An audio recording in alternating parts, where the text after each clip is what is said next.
Germany, May 1945. The war was ending, but hunger had just begun. In a bombed-out village near the Elbe River, a young woman named Margaret Fisher knelt in the rubble of what had been her family's bakery, searching for grain between shattered bricks. Her hands trembled, not from cold, but from weakness. She weighed 78 pounds. When the American jeep rolled into the square, dust rising behind it like a curtain, she expected nothing. Liberation meant chaos. Freedom meant starvation. But then a sergeant stepped out, looked at her for a long moment, and said 3 words that would change everything. The spring of 1945 came to Germany without mercy.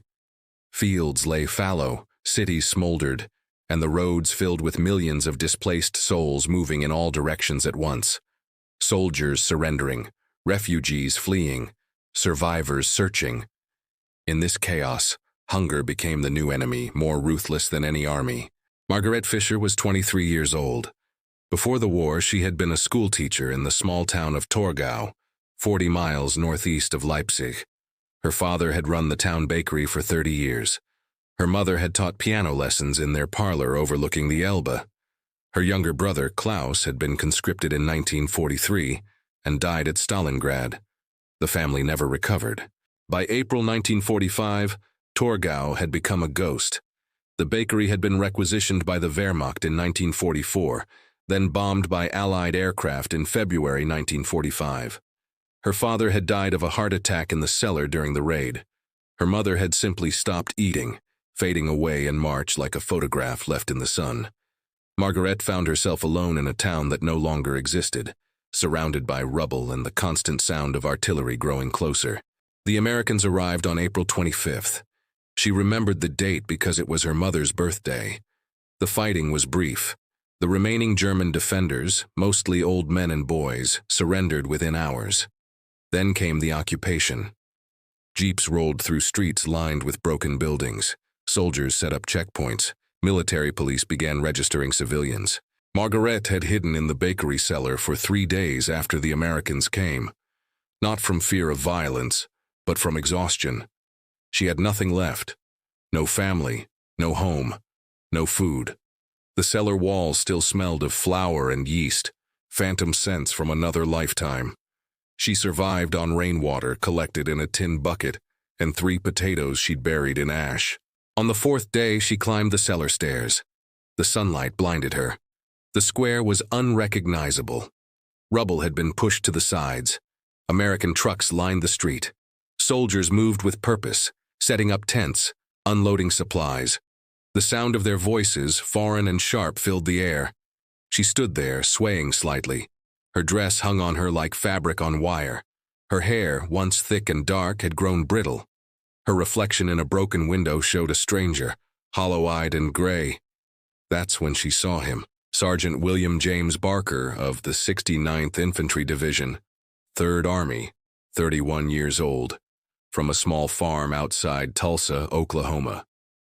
He had landed at Utah Beach 11 months earlier and fought his way across France, through the Ardennes, across the Rhine. He had seen towns like this before, dozens of them, bombed, burned, emptied of life. But something about the woman in the square stopped him. She was kneeling in the rubble, digging with her bare hands, not frantically but methodically, as if performing a ritual. Her movements were slow, careful. He watched her for a full minute before walking over. "What are you looking for?" he asked in English. She looked up. Her eyes were pale blue, startling in her thin face. She didn't understand the words, but she understood the tone. She held up a handful of dust and grain mixed together, showed it to him, then let it fall through her fingers. William understood. He had grown up on a farm during the Dust Bowl. He knew what hunger looked like, real hunger, the kind that turns people into ghosts. He reached into his jacket and pulled out a D-ration chocolate bar. Standard issue. 4 ounces of compressed chocolate, oats, and skim milk powder. Soldiers complained it tasted like dirt. He held it out to her. Margaret stared at the chocolate. She had not seen real food in weeks. Her hands remained at her sides. This was a trick. It had to be. German propaganda had spent years telling them Americans were savages. That occupation would mean brutality and theft. Why would a soldier give her food? William stepped closer, knelt down beside her in the rubble. He unwrapped the chocolate, broke off a piece, and ate it himself. "See?" he said. "Safe."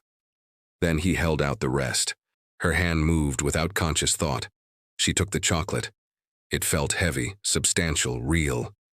She brought it to her mouth. The first taste made her eyes close. Sweetness, richness, calories. Her body awakened with desperate hunger. She forced herself to chew slowly, but her hands shook so badly she nearly dropped it. William watched her eat. He had 2 more rations in his pack. He gave her both. Then he stood, said something in English she didn't understand, and walked back to his jeep. She watched him go, still holding the wrapper, not quite believing what had happened. That evening in the temporary mess tent, William told his friend Corporal Daniel Reeves about the woman in the square. Danny had grown up in Brooklyn, joined the army in 1942, survived Normandy and the Bulge. He was cynical about most things, but practical about survival. "You gave her your rations," Danny said. "It wasn't a question." "She was starving," William said simply. "They're all starving. You can't feed the whole country." "I know." But William couldn't stop thinking about her. Something in her eyes. Not just hunger, dignity. She had been someone before the war destroyed her. He could see it in the way she moved, the way she had knelt in that rubble searching for grain like an archaeologist searching for artifacts. The next morning he went back to the square. She was there again, in the same spot, digging in the same rubble. He brought more rations. This time she didn't hesitate. She took them and ate while he watched. He tried to speak to her in slow English, but she only shook her head. A local interpreter eventually helped. An older German man who spoke broken English. Through him, William learned her name. Margaret, teacher, family dead, alone. The interpreter, whose name was Herr Schmidt, explained the situation. Thousands of German civilians had no food, no shelter, no means of survival. The occupation forces provided basic rations at distribution centers, but supplies were limited and chaos reigned. People fell through the cracks. Margaret was one of them. William made a decision that would have gotten him court-martialed if his commanding officer had known. He started bringing Margaret food every day. Not just rations, real food from the army mess, bread, eggs, sometimes soup in a thermos. He would find her in the square, sit with her while she ate, then leave. She began to gain weight slowly. Her cheeks filled out slightly, color returned to her face. But more than physical recovery, something else was happening. She started to trust. By the 3rd week of May, she was strong enough to walk more than a few blocks. William, on a rare afternoon off, showed her where the American supply depot had been set up. He introduced her to the Red Cross workers distributing aid. He made sure she was registered for rations. He did all of this without fanfare, without expecting anything in return. One evening, after he had walked her back to the cellar where she still lived, she spoke to him in halting English. The interpreter had been teaching her basic phrases. "Why?" she asked. "Why you help me?" William was quiet for a long moment. The sun was setting behind the ruins of the town, painting everything gold and shadow. He thought about his farm in Oklahoma, his mother's kitchen, the way she would feed anyone who showed up at their door during the Depression. Hobos, drifters, neighbors who had lost everything. His father would complain about wasting food, but his mother never stopped. "Because you needed help," he said finally. It was the simplest answer, the truest answer. But for Margaret, who had spent years in a country that valued strength above compassion, that answer was revolutionary. June arrived with unexpected warmth. The occupation settled into routine. German civilians began rebuilding. American soldiers waited for orders to redeploy. The war in Europe was over, but the war in the Pacific continued, and everyone knew what that meant. William's unit received notice they would be shipping out to France, then possibly to the Pacific Theater. He had 3 weeks left in Torgau. He spent nearly every free hour with Margaret. Their relationship was undefined, not quite friendship, not quite romance, something deeper and stranger. She was learning English rapidly, and his German was improving. They would sit in the square, now partially cleared of rubble, and talk for hours. She told him about teaching children, about her family, about the slow collapse of everything she had known. He told her about Oklahoma, about farming wheat and cotton, about thunderstorms that rolled across the plains like freight trains. She asked him once if he had killed anyone. It was a direct question, startling in its honesty. Yes, he said. He didn't elaborate. The weight of that yes hung between them. Are you sorry? She asked. For stopping the people who did this to you. He gestured at the ruined town. No, for having to do it. Yes. She understood the distinction. The war had forced everyone into impossible positions. Moral clarity was a luxury neither side could afford. One afternoon in mid-June, something shifted. William found Margaret at the bakery ruins. She was sitting on what had been the front step, staring at nothing. When he approached, he saw tears on her face. Not crying, just tears, as if her body was finally releasing years of held grief. He sat beside her, didn't speak, just sat. After a long time, she said in quiet English, I have nothing, no family, no home. When you leave, I will have nothing again. The words hit him harder than he expected. He had been trying not to think about leaving, about what would happen to her. The occupation would continue, but individual soldiers rotated out. He would be gone, and she would be alone again in this destroyed town. He turned to her. The evening light made everything look soft, unreal. Come with me, he said. She looked at him, not understanding. When I leave, come with me, to America. It was an insane suggestion. There were regulations, laws, military protocols. Enemy nationals couldn't just emigrate. Fraternization was officially discouraged. Marriage between occupying soldiers and German civilians was complicated, difficult, sometimes impossible. But William was serious, completely serious. How? She asked. I don't know yet, but I'll find a way. Over the next week, William investigated every possible avenue. He talked to chaplains, to officers, to Red Cross officials. The answer was always the same. Possible, but difficult. There were procedures, applications, background checks. It could take months, maybe years. And most importantly, marriage was required. He proposed to her on June 20th, 1945, in the ruins of her family's bakery. No ring, no elaborate speech, just a simple question. Margaret, will you marry me and come to Oklahoma? She said yes before he finished the sentence. The wedding was arranged quickly through the military chaplain. Chaplain Robert Morrison, originally from Michigan, had performed dozens of such marriages. He understood that love bloomed in strange places during war, that sometimes survival and affection became inseparable. The ceremony took place on June 27th in a small, undamaged church on the outskirts of Torgau. Margaret wore a dress provided by Red Cross volunteers. William wore his dress uniform. The witnesses were Corporal Danny Reeves and Herr Schmidt, the interpreter who had facilitated their first real conversation. The chaplain spoke in English, then German, then English again.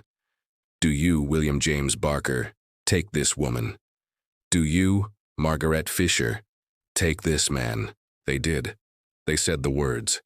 They signed the papers. After the ceremony, William took both of Margaret's hands in his. His face was serious, intense. You're mine now, he said in English. Herr Schmidt translated. The phrase in German sounded different, protective rather than possessive. Du gehörst jetzt mir, you belong to me now, not as property but as family, as someone to be cared for, protected, brought home. Margaret understood. She was his responsibility now, and he was hers. In a world that had fallen apart, they were building something together. The paperwork began immediately. Military bureaucracy moved with glacial slowness, but the chaplain and several sympathetic officers expedited what they could. Margaret was officially registered as the spouse of an American serviceman. She received temporary papers. A visa application was submitted. The wheels of immigration, slow and grinding, began to turn. William's unit received orders to ship out in early July. He would be leaving Torgau, heading to France, then home. Margaret couldn't go with him yet. Not immediately. The visa process would take months. She would have to wait in Germany, alone again, but this time with papers, with status, with a future. Their last night together, they sat in the square where they had first met. The summer air was warm. Somewhere in the distance, someone was playing an accordion. Rebuilding had progressed. Some buildings had been partially repaired. Life was returning, slowly, painfully, but undeniably. "I will send for you," William said, "as soon as the papers clear, as soon as you can travel. I will send for you." "I will wait," Margaret said. Her English had improved dramatically. She spoke in full sentences now, with only a slight accent. "Promise me you'll eat," he said. "Promise me you'll stay strong." She smiled. It was the first real smile he had seen from her. "I promise." He gave her everything he could before he left. Money, addresses, contact information for Red Cross officials and military administrators who could help her. He wrote out detailed instructions in both English and German. He made sure she had food supplies, ration cards, a place to stay in a partially repaired boarding house. The morning his unit left, he found her waiting by the convoy assembly point. She wore the same dress from their wedding. Her hair was pinned back. She looked stronger now, healthier, but her eyes were afraid. They had 90 seconds. That's all the time his sergeant would allow. William held her face in his hands, looked at her like he was memorizing every detail. "I love you," he said. He had never said it before. The words felt enormous. "Ich liebe dich," she said back. "I love you." Then he was in the truck. The convoy was moving. She stood on the road, one hand raised, watching him disappear into dust and distance. Summer 1945 became autumn. Autumn became winter. The war in the Pacific ended with atomic fire over Japan. Soldiers began returning home by the millions. But Margaret remained in Germany, waiting. The visa process was a nightmare of bureaucracy. Forms lost, interviews rescheduled, background checks delayed. Her status as a German national, even as the wife of an American soldier, meant scrutiny. Every detail of her life was investigated. Her father's membership in the local business guild was questioned. Had he supported the Nazi Party? The answer was complicated.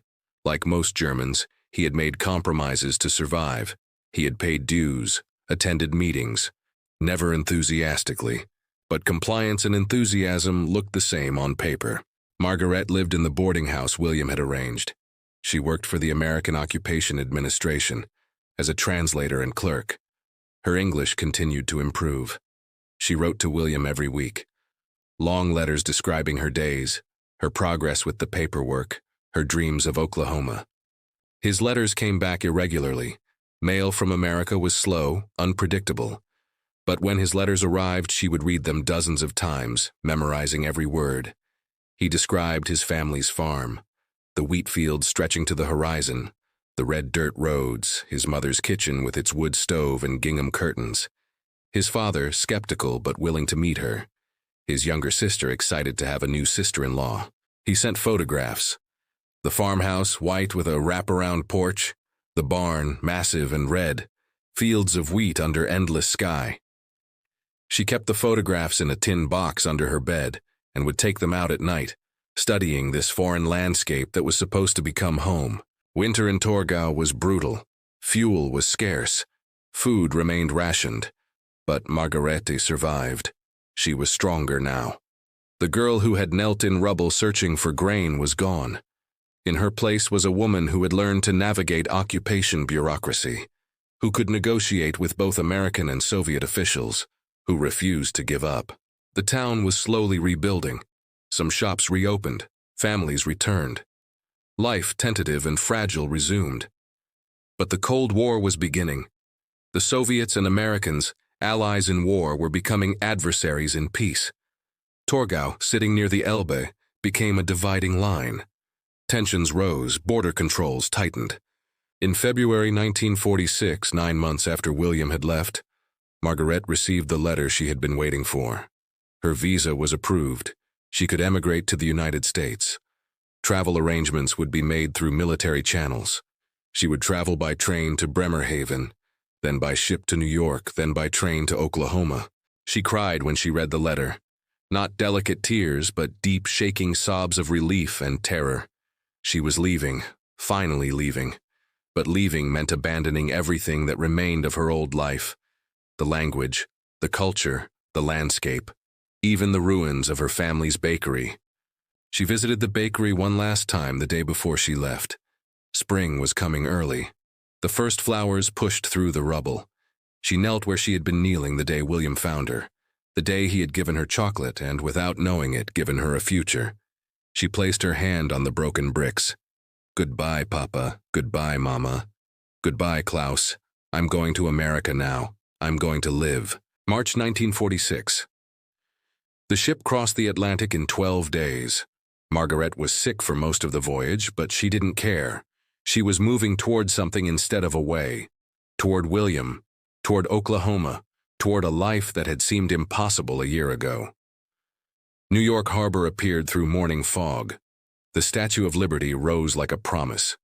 Ellis Island processed her with bureaucratic efficiency. She was legal. Documented.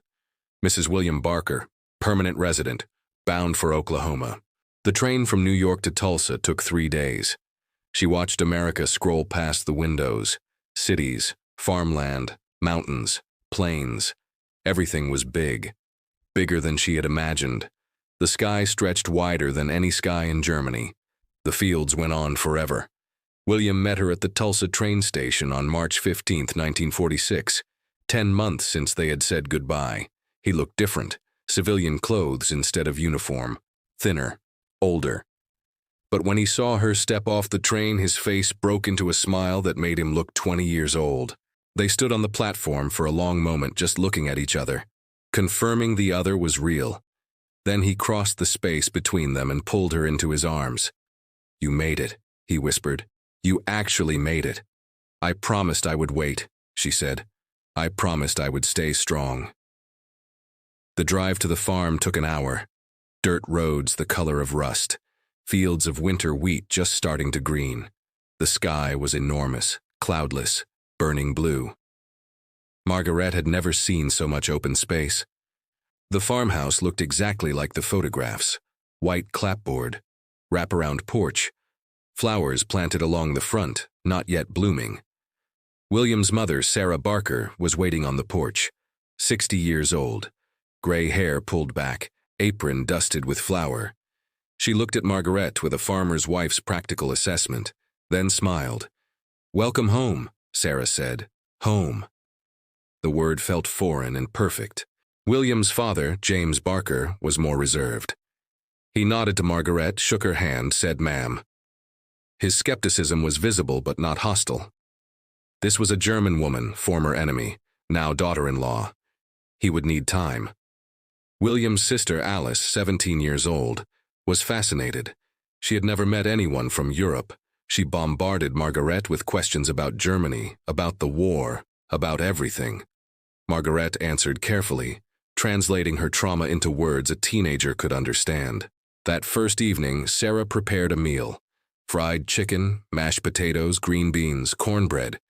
Margaret sat at the table surrounded by William's family and felt overwhelmed. Not by fear, but by abundance. There was so much food, so much space, so much safety. William reached over and took her hand under the table. "You okay?" he asked quietly. "Yes," she said. "Yes, I am okay." But late that night, in the bedroom that would become theirs, she cried.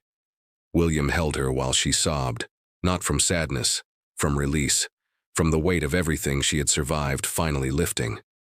The first year was hard, harder than Margaret had expected. The language was one barrier. Oklahoma English was different from the military English she had learned. The accent baffled her. Drawls and colloquialisms, phrases that made no literal sense. The culture was another barrier. Americans were loud, friendly, informal in ways that shocked her German sensibilities. Neighbors would drop by unannounced. People asked personal questions. The concept of personal space barely existed. But the hardest part was the suspicion. This was 1946.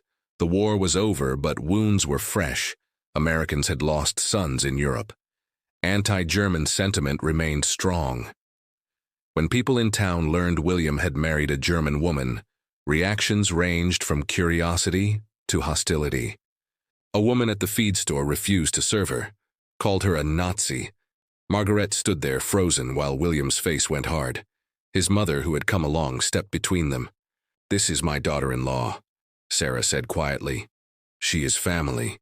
You will treat her with respect or we will take our business elsewhere." They left.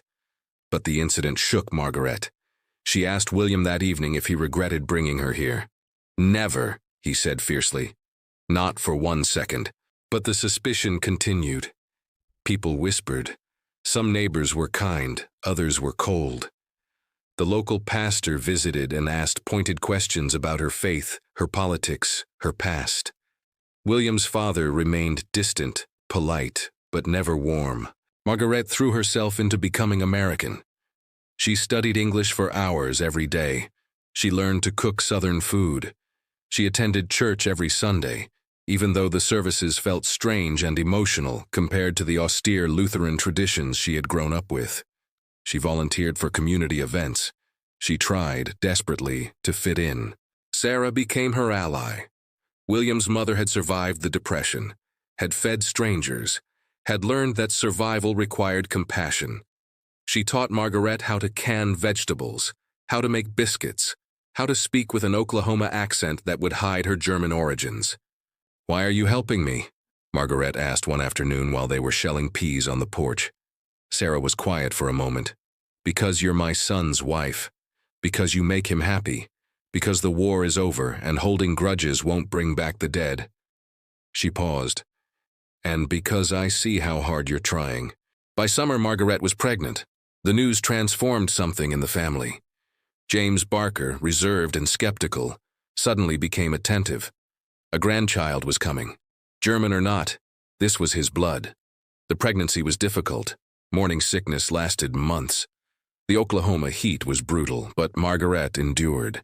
She was building a life, building a family. William worked the farm from dawn to dusk. Wheat harvest, planting season, repairs. His father was teaching him the business, slowly handing over responsibilities. At night, exhausted, he would sit with Margaret on the porch, his hand on her swelling belly, talking about the future. "What should we name him?" he asked. "How do you know it's a him?" she said. "Just a feeling." They debated names for weeks. American names, German names, compromises. Finally, they settled on James, after William's father, and Friedrich as a middle name, after Margaret's father. A bridge between two worlds. James Friedrich Barker was born in February 1947 during an ice storm. The roads were impassable. The doctor couldn't reach the farm. Sarah delivered the baby with Margaret screaming in German, and Sarah calmly giving instructions in English. William paced in the kitchen, terrified, until he heard the baby cry. When he finally entered the bedroom, Sarah handed him his son. Small, red, perfect. William looked at Margaret, exhausted and radiant, and felt something click into place. This was his family. This was what the war had been for. James Barker, William's father, held his grandson and cried. It was the first time William had seen his father cry. All his skepticism, all his reservation, melted. This was his grandchild. Nothing else mattered. The years unfolded like wheat growing. Slowly, steadily, with seasons that brought both harvest and hardship. Margaret became fluent in English. Her accent faded to a soft lilt that people found charming rather than foreign. She learned to navigate small-town Oklahoma society, joined the church women's group, volunteered at the school, baked pies for community fundraisers. People slowly accepted her, not all of them. Some remained cold.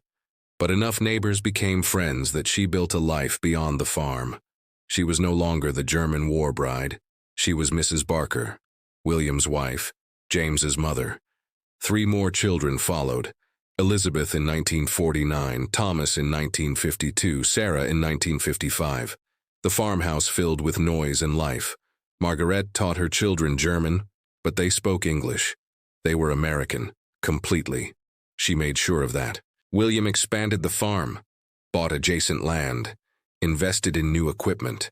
The post-war economy boomed. Wheat prices were good. The farm prospered. They added indoor plumbing, bought a television, got a telephone.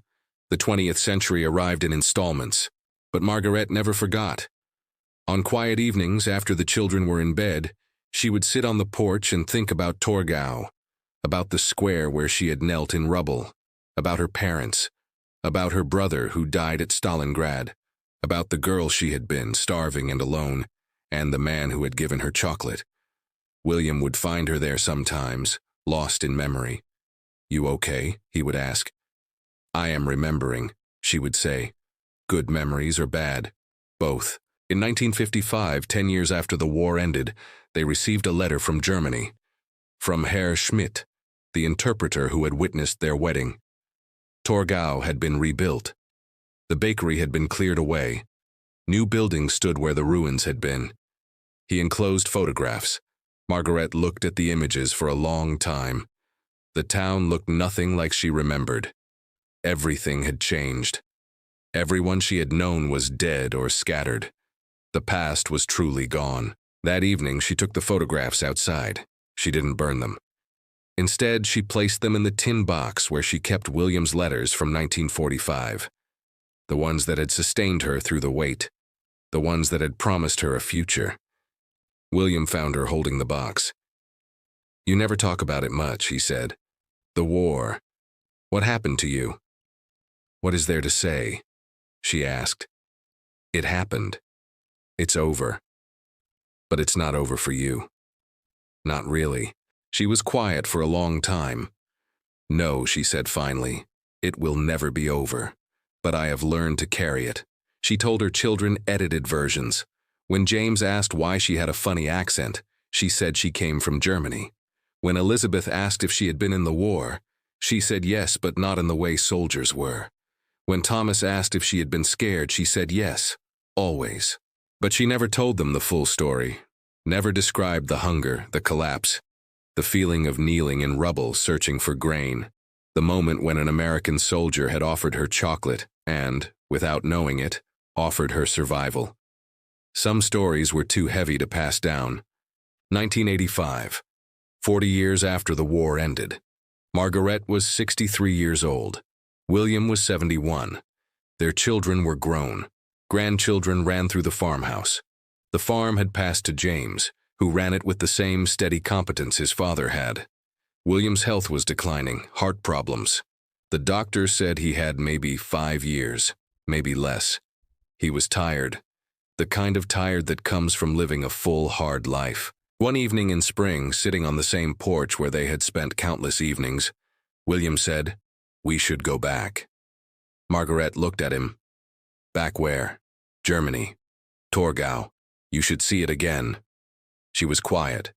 For 40 years, she had not returned, had not even considered it.